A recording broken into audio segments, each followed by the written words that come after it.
Hello everyone.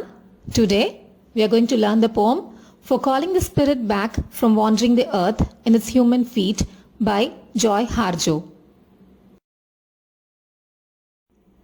Author introduction. Joy Harjo was born in Tulsa, Oklahoma, US on 9 May 1951. Her original name was Joy Foster. She adopted her grandmother's surname Harjo, which means so brave it seems crazy. She is a poet, teacher, saxophonist, and vocalist. She is a writer of the Muskogee Creek Nation. She is the first Native American who had served as the United States Poet Laureate from 2019 to 2022. She is a recipient of many awards. To name a few, she won New Mexico Governor's Award for Excellence in the Arts in 1974, Ivan Sandroff Lifetime Achievement Award from the National Book Critics Circle Awards in 2023. The latest award is from the Poetry Society of America, named Frost Medal for Distinguished Lifetime Achievement in Poetry in 2024. She has written 9 books of poetry to her credit, which includes Weaving Sundown in a Scarlet Light, An American Sunrise, and Conflict Resolution for Holy Beings. The poem, For Calling the Spirit Back from Wandering the Earth in Its Human Feet, appears in the collection Conflict Resolution for Holy Beings in 2015. It is a summon calling to the people in isolation and loneliness. It extends a helping hand to be hopeful and to uplift the people who are in need. Joy Harjo serves as a voice for the Native Americans. She tries to heal the wounded heart. Let us begin the poem now. Put down that bag of potato chips, that white bread, that bottle of pop. The narrator commands to put down the bag of potato chips, white bread, and the pop bottle, which is a bottle for holding soft drinks. The poem begins with a reference to junk food, which is a great threat to human health. Turn off that cell phone, computer, and remote control. Now, the narrator orders to turn off, that is, switch off the electronic gadgets like cell phones, computers, and also the television, which is operated using the remote control. All of the above clearly pinpoints the addiction to the digital world. All these happen in a closed room. Open the door, then close it behind you. The speaker directs to open the door. One has to make sure to close it behind so that one could be away and detached instead of being confined to 4 walls. Take a breath offered by friendly winds. They travel the earth gathering essences of plants to clean. The narrator now advises to take a deep breath that is offered by friendly winds. It is an invitation to be in touch with nature. The winds travel all over the earth gathering the essences, that is, oxygen from plants to purify itself. It is this pure oxygen that we breathe in to survive on earth. Give it back with gratitude. The narrator now instructs to give the air back to the plants with a thankful heart. We know humans breathe in oxygen and give out carbon dioxide. Plants take carbon dioxide and give out oxygen. This we must have studied in school during a science class. Here we find a mutual understanding between nature and human beings. If you sing, it'll give your spirit lift to fly to the stars, years and back. If we human beings sing happily, the universe will lift the spirit high to reach the stars, years and bring us back. Here, the narrator says that if we are optimistic, we can fly high to reach the stars. Acknowledge this earth who has cared for you since you were a dream planting itself precisely within your parents' desire. The narrator now wants to accept, acknowledge, and appreciate Mother Earth that has cared for us since we were just the dream of our parents' desire. It is because of our parents' desire that we are planted, born, in the earth that cares for us. Let your moccasin feet take you to the encampment of the guardians who have known you before time, who will be there after time. They sit before the fire that has been there without time. The narrator now directly advises the Native Americans who wear the moccasin shoes. The narrator tells them to move to the encampment, which is a temporary accommodation of the guardians who protect them. Those in the encampment have known the Native Americans long before. The speaker is confident that they are the guardian angels who will be there in future as well to support them. They sit before the fire that has been there round the clock with no time restriction. Let the earth stabilize your post-colonial insecure jitters. During the British colonial rule, the Britishers colonized North America. The Native Americans were oppressed by the Europeans. The narrator wishes the earth to stabilize the post-colonial insecurity and the nervousness of Native Americans. Be respectful of the small insects, birds, and animal people who accompany you. Ask their forgiveness for the harm we humans have brought down upon them. The narrator advises to be respectful to all those who accompany them. There is a demand to treat small insects, birds, animals, and even to the people who behave like animals with respect. The narrator tells us to seek their forgiveness for the trouble, harm that we as human beings have brought upon them. Don't worry. The heart knows the way, though there may be high rises, interstates, checkpoints, armed soldiers, massacres, wars, and those who will despise you because they despise themselves. The narrator now reassures not to worry. It is because our heart knows the way to find a solution to all the problems.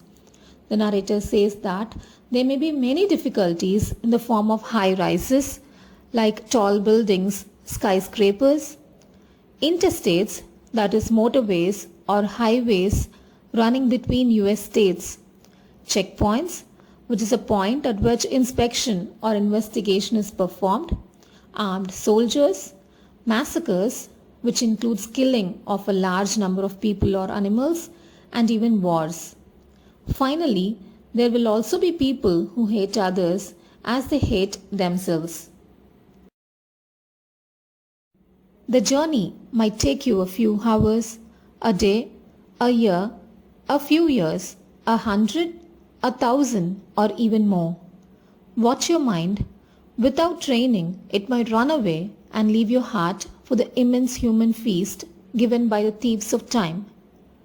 The journey in this world may take a few hours, a day, a year, a few years, 100, 1,000, or even more. But one has to watch their mind and the thoughts in mind. If there is no proper instruction given to the mind, it may run away and leave one's heart to enjoy the banquet given by the thieves called time. Do not hold regrets. When you find your way to the circle, to the fire kept burning by the keepers of your soul, you will be welcomed. You must clean yourself with cedar, sage, or other healing plant. The speaker advises not to hold any regrets, sadness, or disappointments. When they find their way to the circle of acquaintance, they will be welcomed warmly by the fire keepers who maintains and watches over the sacred fire. They are their friends or guardians who protect their soul. It is important to be cleansed and purified with fragrant cedar, aromatic sage, and other healing plants. Cut the ties you have to failure and shame.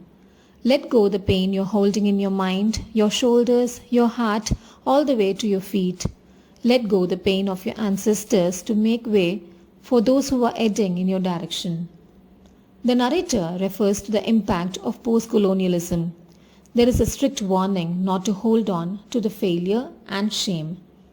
The speaker advises to let go the pain and regret that is lingering from head to toe.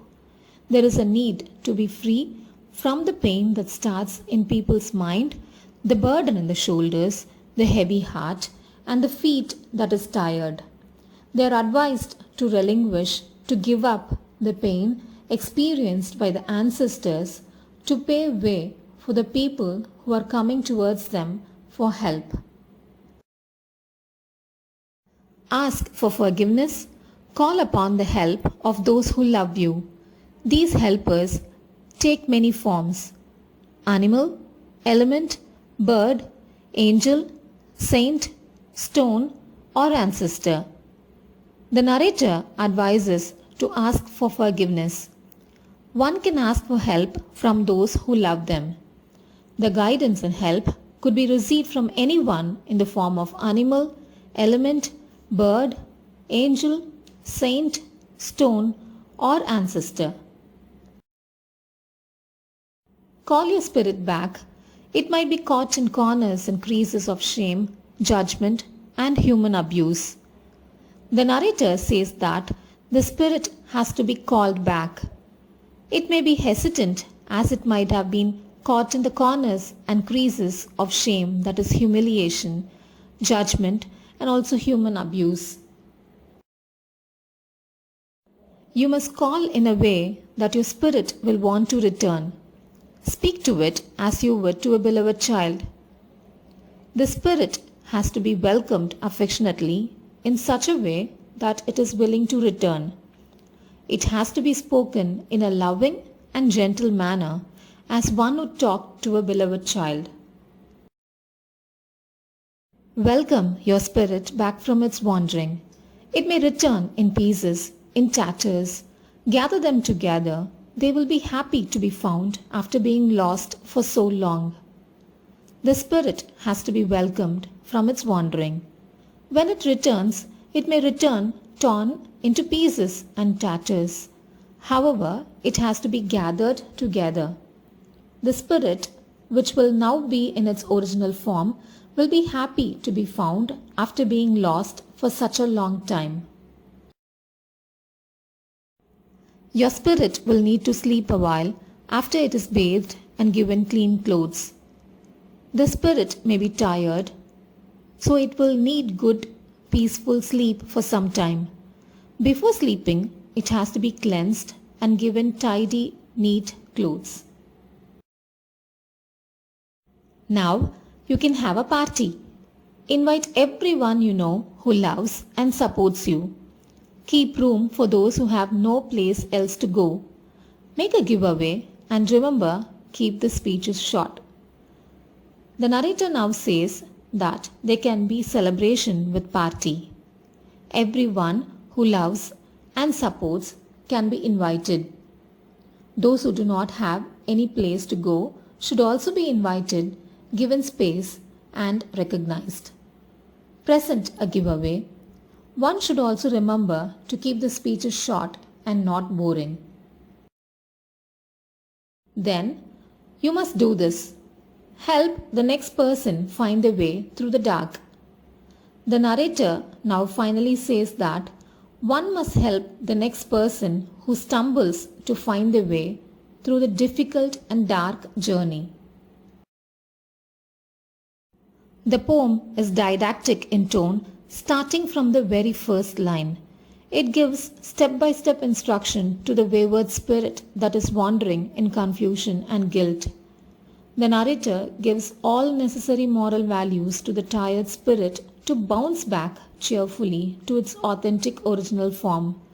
Once their quest for identity is fulfilled, there is one more important responsibility: to be a mentor or a teacher and lead the other helpless wandering spirits.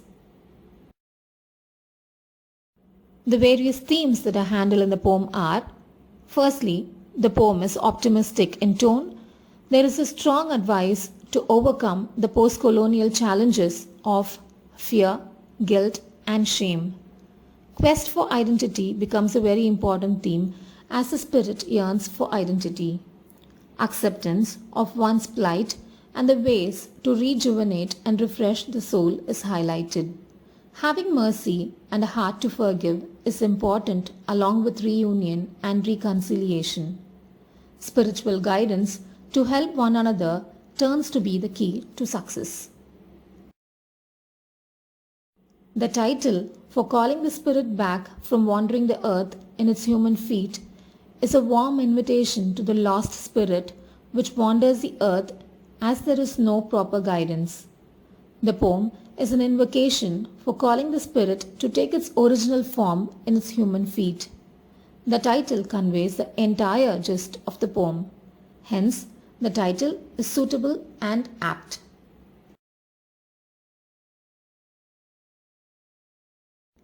Hope this video is useful for you, as we have discussed the line-by-line analysis of the poem with the author introduction, themes, and title justification. As of now, thanks for listening and thanks for your time. Thank you.